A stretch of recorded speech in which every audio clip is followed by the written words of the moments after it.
Hello and welcome to our Career Talk series. Today, we are delighted to have with us Mrs. Anitha Selvan, a distinguished work life balance and career growth coach with over 15 years of experience in helping individuals manage stress, build emotional resilience, and achieve healthier balance in their personal and professional life.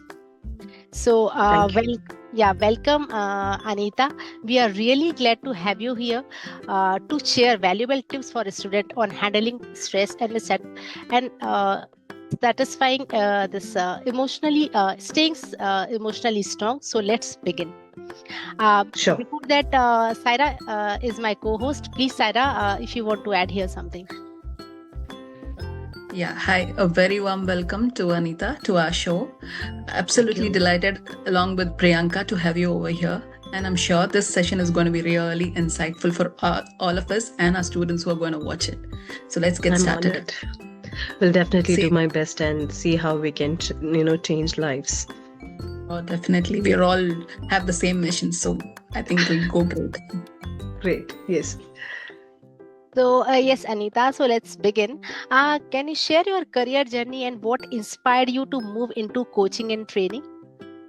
Sure. This is one question I think everybody would love to answer about themselves. I started my career in a very vague situation. The people who closely know me have this understanding. If not, others can just visit my LinkedIn. Well, because of my health, I had to discontinue my studies for some time, and later, after my 10th, directly I took up my course in fashion designing, because that time plus sizes were not there. I'm talking about 1998, 99. And I joined only the mission that I need to get good clothes.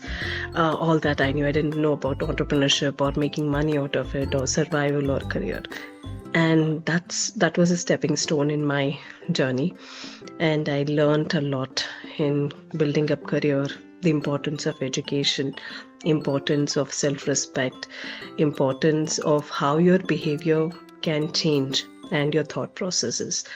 And after that, God's grace, I worked into BPOs, which again fine-tuned my cognitive work abilities, handling pressure, stress. Normally, we see BPOs and call centers as some sort of taboo. They don't even see that it is a blessing in disguise, where it helps us to understand multitasking, handling in pressure under the time limit, what all you can do, identify your abilities. And that shaped me in the communication sense, understanding, listening, the simple concepts, wonders of life, which any career professions need to have. Yeah, And that's apart true. from that, which led me to training, coaching, and into consulting. And Priyanka, after these all these years, my journey, what inspired me to move into coaching and training is when I stood 2014-15, after sabbatical and come back into career and restart my life, was something very challenging. And my professional journey began in environments where performance was everything, yet emotional well-being was rarely spoken about, acknowledged. So I saw talented individuals. I would not like to say just women, but yeah, most of my audience were women. They were struggling to emphasize, to even to express, not because they lacked skill, but because they lacked the support, the balance, and the inner clarity, right?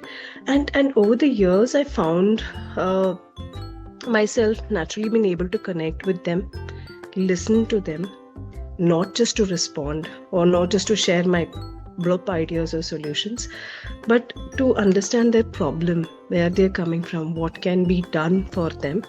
And that was something, was a matchmaking, and it led me to support them, hold them and guide with them. I had a lot of learning.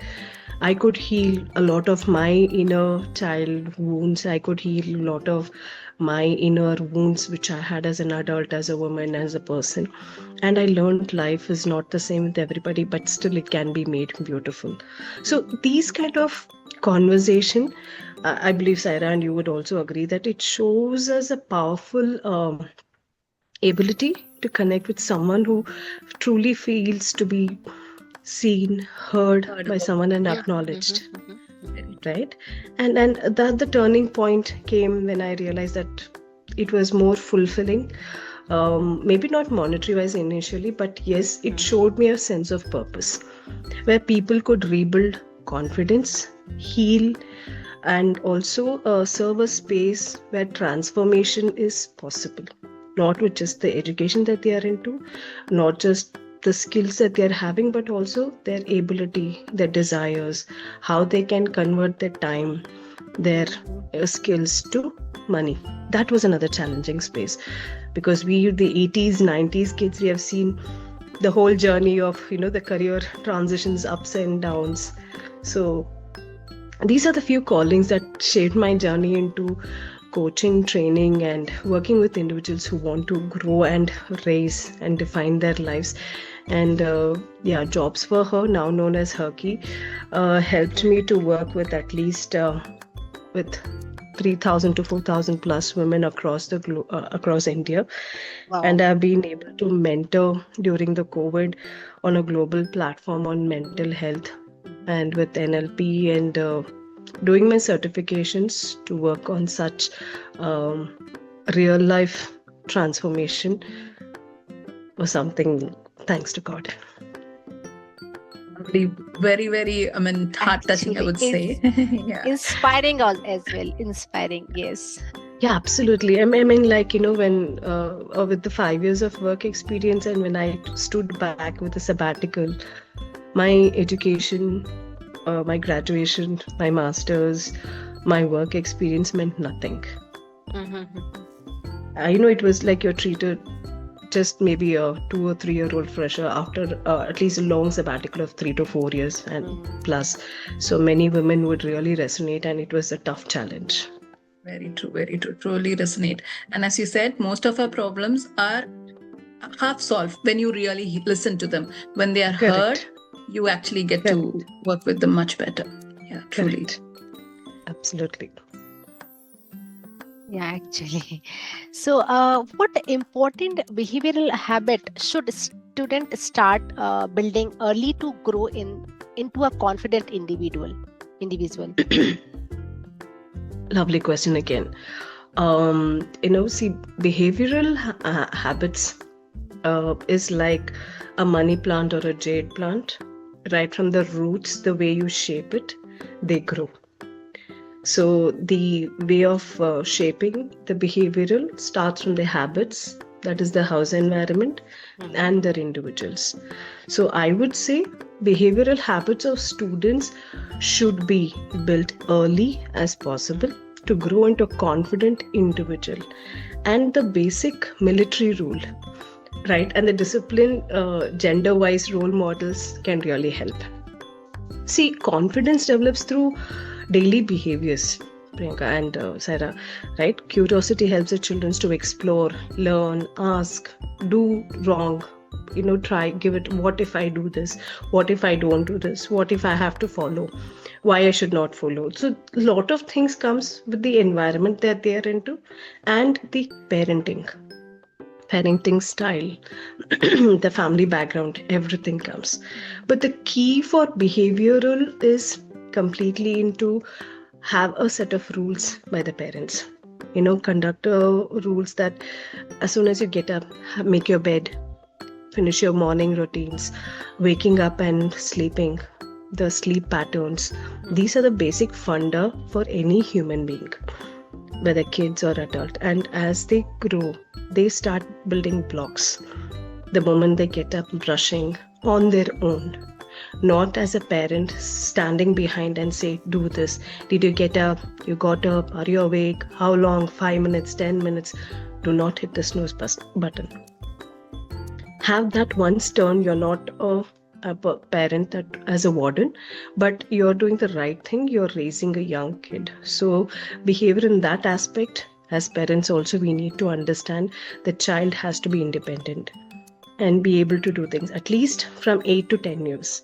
Because here in India, we still follow the mushy kind of, bichara bacha is small, let me do it. But at least once a child is 8 years onwards, making up their bed, rinsing their tiffin boxes, keeping their books timetable, their uniform, sorting them for wash, or even keeping it in the cupboard. These are the basic disciplinary acts as a military rule has to be followed. And eating on their own. We are still used to feeding the kids with gadgets. Kindly avoid. If you have to use gadgets, use something more innovative. Like I've seen a lot of parents who have given their kids drag drop coding tablets. So when they are feeding the child, it can be STEM based gadget exposure. That is also a discipline. Rather than just putting Chota Beam or any other cartoon characters, which is not going to bring a reflect in their life.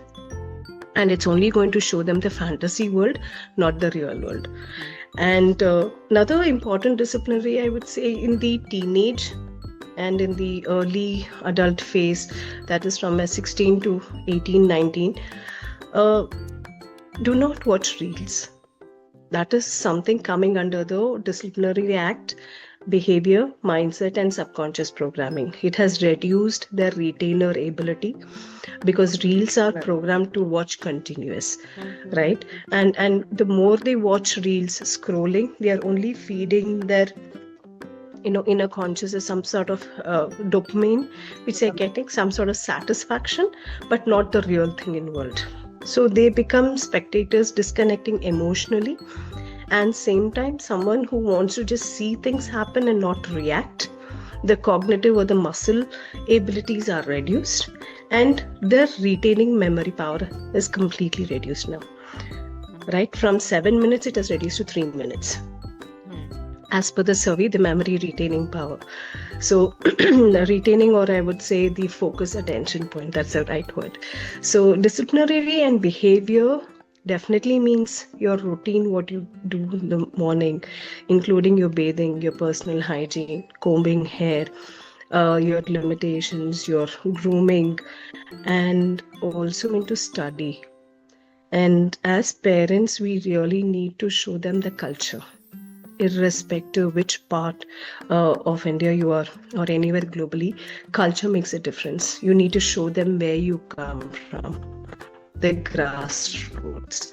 And as parents, if we do not show them the importance, trust me, they are not going to get it. In fact, we 80s, 90s, people who are born would not have the same culture as the 70s or even the, the earlier generation of parents. It's okay, we have carried it on with the Gen Zs and betas which are being born right now.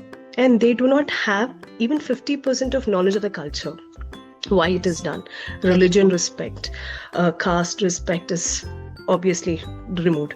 Religion, humanitarian basis, and your responsibility with the society, that is sustainability, education, equality. These are something that we have to talk and show them in practical implementation. I've seen one of the parent who used to take her children to orphanages. She used to take them to every single festival, church, mosque, temple. Let the child speak to people in different places and understand what is the difference. You be a questioner. You ask them what is right, what is wrong. Maybe it was to be gender specific and not touching into the sensitive part, but all had the same common thing: love, equality, respect for each other, live and let live. If we are able to put that seed inside, it would be a different behavior aspect.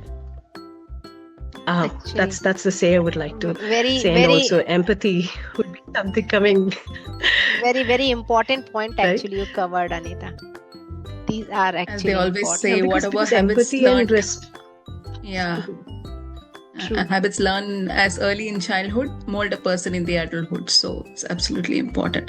Just adding a little to it. I mean, how do we actually deal with kids who kind of counteract to the rules laid at home? Because taking my scenario, we have like three kids at home. So the elder one is like more of, she listened to the rules. And generally the middle ones are the ones who retaliate a lot. So in such scenarios, how do we actually deal? I mean, you have the set of rules, the disciplinary is in action, but they are like, no, I don't want to do it. They are more rebellious. So in such situations. Yeah, they just want to Very get useful question. I mean, it's not in your house, Saira. Not just in your house, I have mine too. My son is in 10th, my daughter in 8th, and she's like, why he does, why I should do, and why can't I do different, or why is it me always? These are the questions which are very common, whether 2 kids or 3 kids. So why me? Why are you not telling her? Why are you not telling him? And why is it always I have to do it? And why should we even do it? Yeah. Right. So that is the time when we have to show them. I'm a single child, so I used to tell them, see, I don't have a sibling to support me, and all the work I end up doing alone. So why don't you guys long run the understanding, and people externally will not be there, giving them real life scenarios, talking to them, and even volunteering in non-profit has changed their perspective towards doing their daily responsibilities. They have been talking to children in orphanages, old age home, and they have been seeing volunteers who do work. They even asked, why do you volunteer? It's not your house, you're not getting paid, but why do you want to do? You can go do what you're paying. So right now, the younger generation is all about what will I get if I do something in return. Very true. Very true. Everything is based on monetarily. Monetary or something. And Even barter system, they're okay. They're give okay. and take. Yes. Right? So that the empathy and responsibility, which is a complete foundation, has been shaken off. It's like they're more happy to receive than to give. Very true. And it made a drastic difference with my own kids also, with removing the gadget and telling them to be out in the field, at least going out. Volunteering work really helped. So either they do it online, virtual, or they're doing with a team of people, whether they like it or not. That's why I said the military rule always helps. You do it even if you don't like it for some age. Later you may realize why we are even insisting you. It's not that ki hum log danda leke khade hain and we are your villain. We are not your villain. And certain time children will hate us to do things that they don't want to do, but it is good for them, like simple as, again, going back to their daily routine of washing their I'm plates. sure years down the lane, they will definitely thank us for all the habits we have imbibed. Definitely. And it's a simple things which you start from home. Yes, we can. So if we are coming on skill part, so many students struggle with communication, and which skills should they focus on, and how can they improve them in simple way? Great. Building skills, again, I'm going with what is lacking as per my knowledge. Right now, we are forgetting to write, speed writing, cursive writing, and even clarity in writing. It's all doctor's prescription. So communication improves through 3 pillars, right? That is through listening, expressing, and practicing. And listening helps the students to understand. They understand instead of reacting quickly, because now they only want to hear, oh, very good. That's what they want to hear. So their talk is fine-tuned only to get that at times. Right? So everything revolves around external validation. Yeah. Absolutely. So they want to validate, and it's okay to voice out and take time to frame your sentence properly.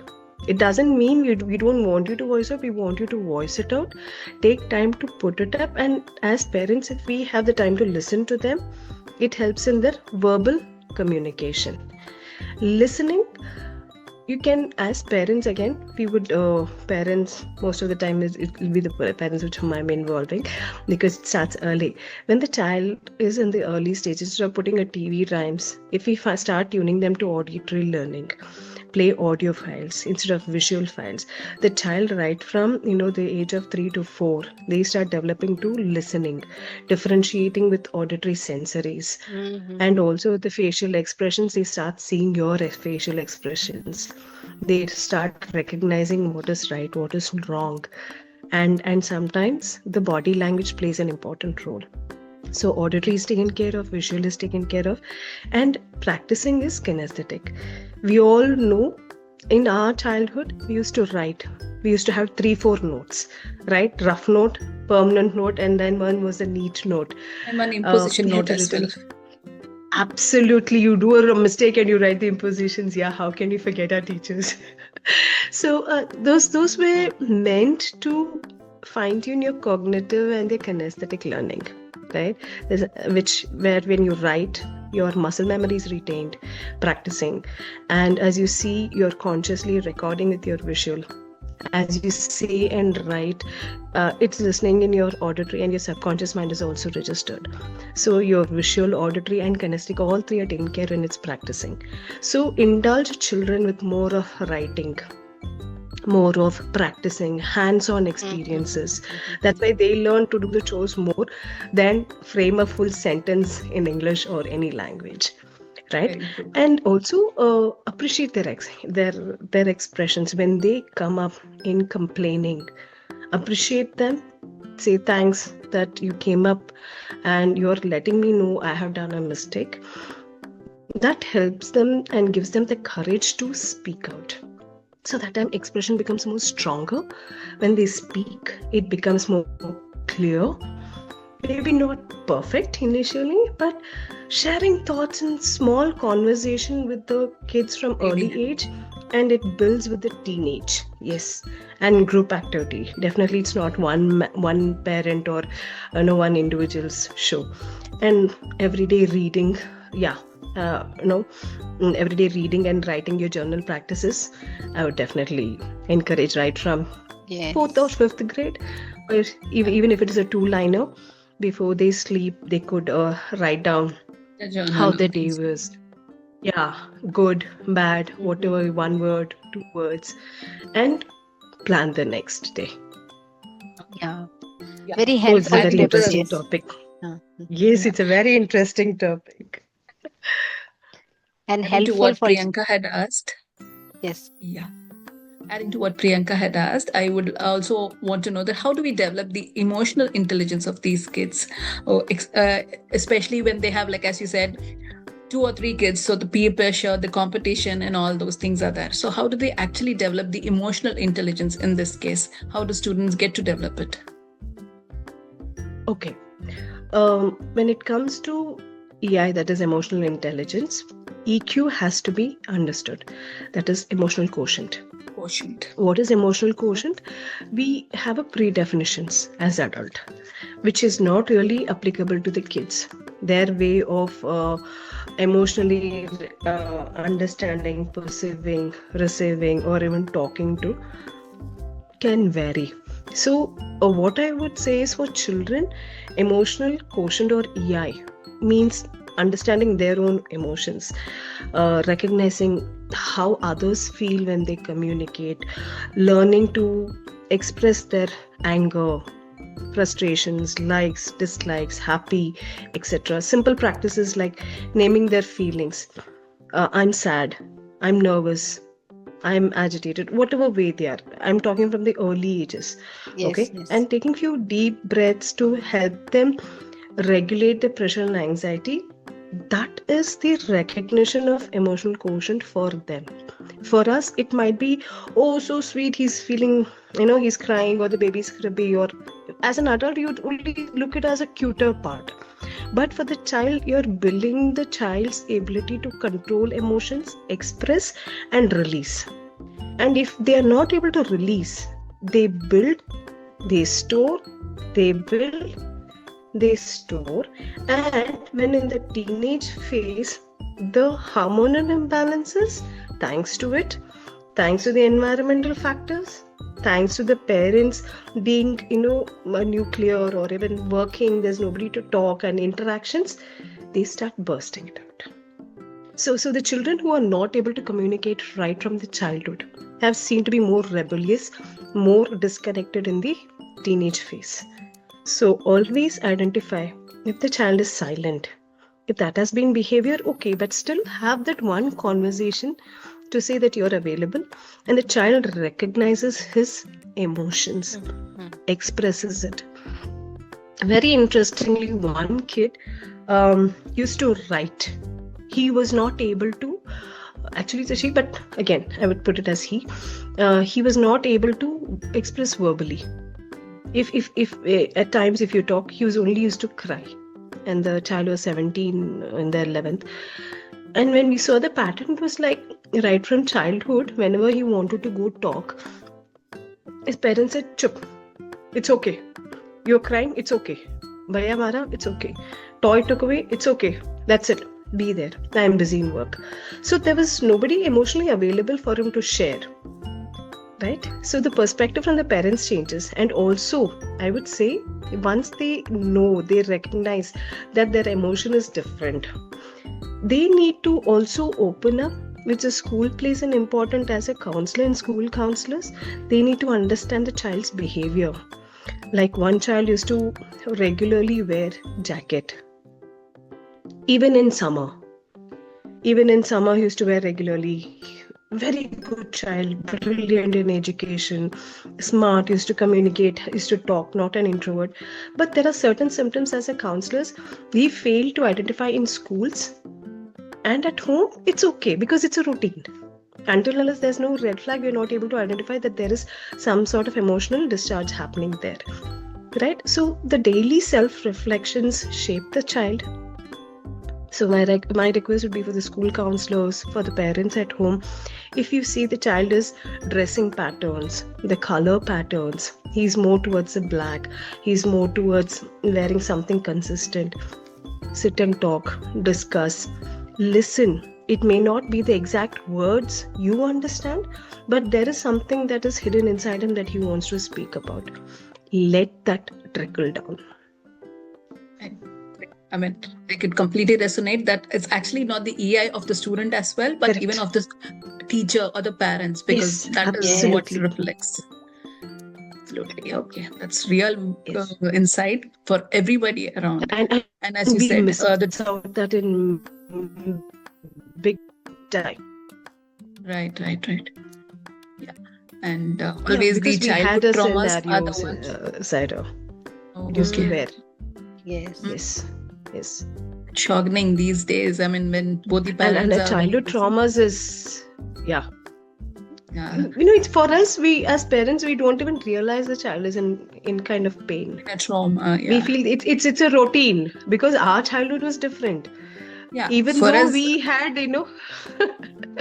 even your uncle, auntie, somebody wax you also, it was okay that time.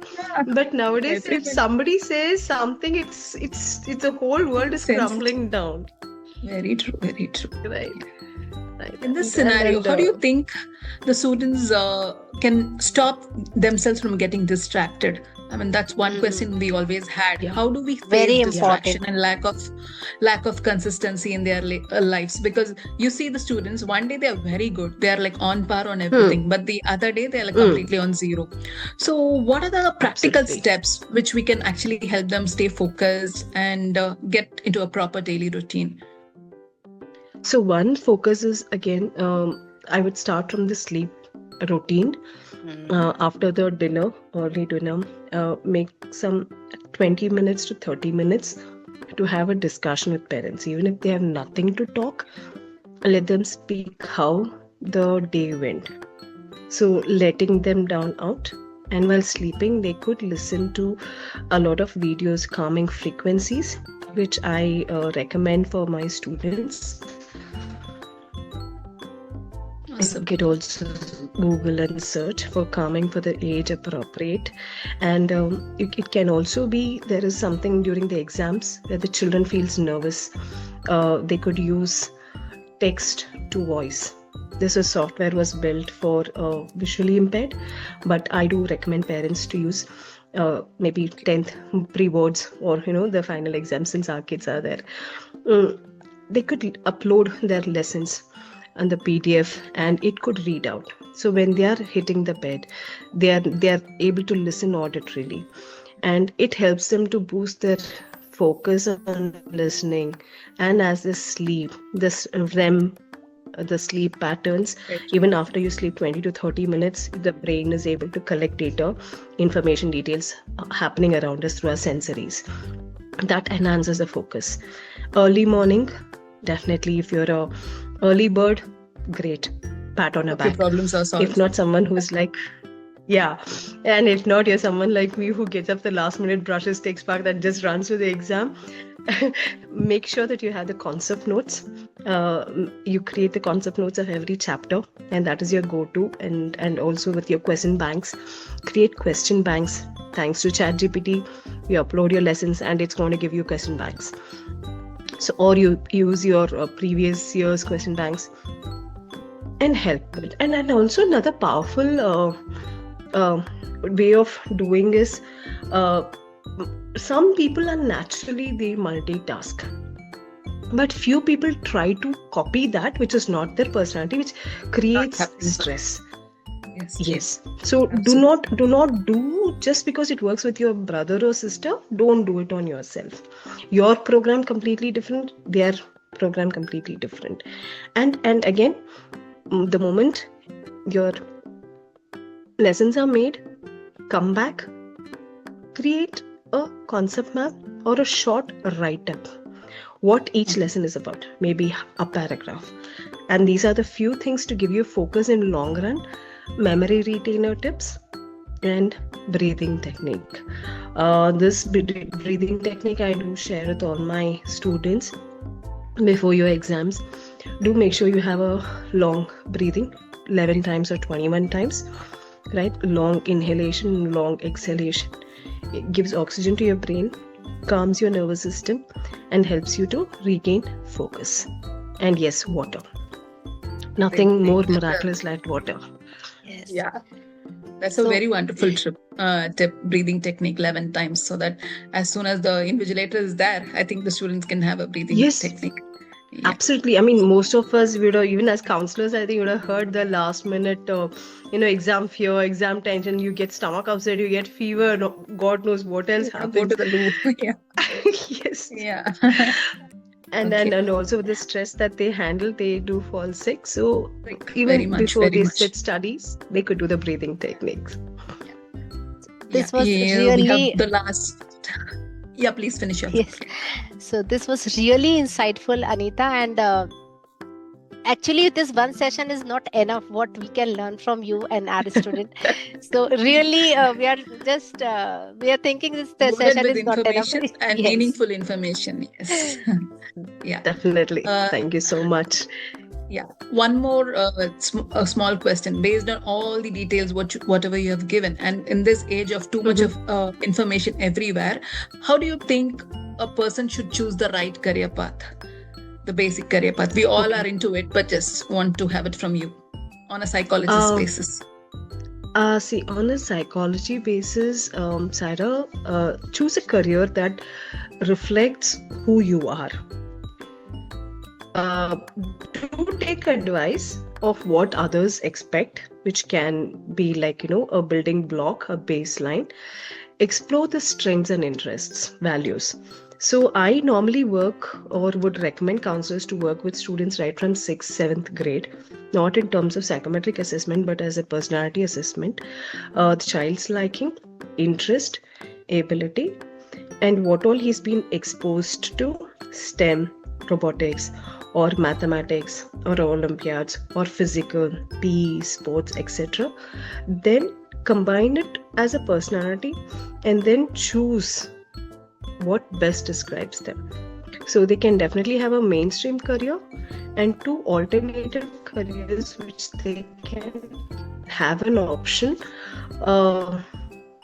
God forbid things don't work out, or thanks to different political reasons. Yeah. So when student chooses something aligned with their inner truth, growth feels natural, and success becomes more fulfilling.